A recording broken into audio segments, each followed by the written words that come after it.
I'm Vanessa Goetzen of Lella Boutique, and I'm here in Pittsburgh at Quilt Market in the Moda Lab, here to show you just a really quick and easy way to make a lot of half square triangles using a layer cake. Come on in and take a closer look. I am using a layer cake square of my new line with Moda, Into the Woods.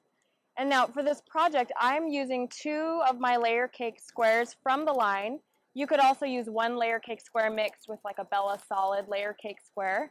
But to the back of one of them, you're going to mark lines, and these lines are really just so that we can cut them later. So you're going to draw an X, as you can see, from corner to corner, and then you're going to, the easiest way to draw the next set of lines is just to line it up on your cutting mat.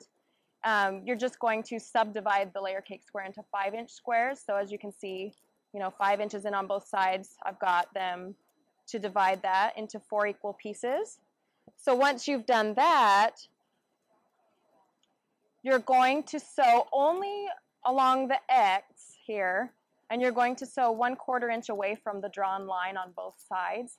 And I like to put the pins through the other lines just so I don't accidentally sew them on autopilot mode. So then what you have next,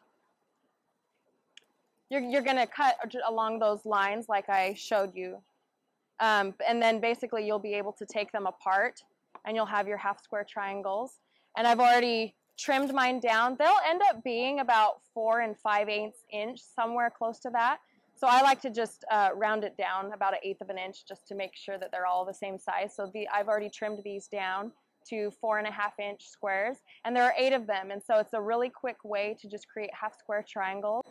Now, once you have your half square triangles, it's really fun because there are a lot of different things you can do with them. And so, of course, my favorite thing to do is to make pinwheels. So you can take 4 of them and kind of arrange it like I've done here. And I made a quilt using some of these pinwheels. And with the layer cake, you get a lot of them. I only used half, and this is like a nice baby-sized quilt. So you get a lot of half square triangles if you're going to use a layer cake. And if you need some help trimming the half square triangles, you can actually watch Amy Ellis's Moda Lab video, and she has some great tricks for trimming them down. So I'm Vanessa Goetzen, and I thank you for watching.